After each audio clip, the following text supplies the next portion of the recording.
потеряли пацана. Он больше не наберет, он больше не прилетит, никто его не найдет. Потеряли пацана, она его забрала, она его не вернет. Потеряли пацана.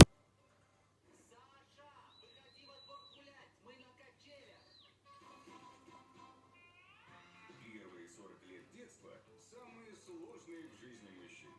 А ты, мальчик, что здесь делаешь? А мне 40 лет. Я паспорт могу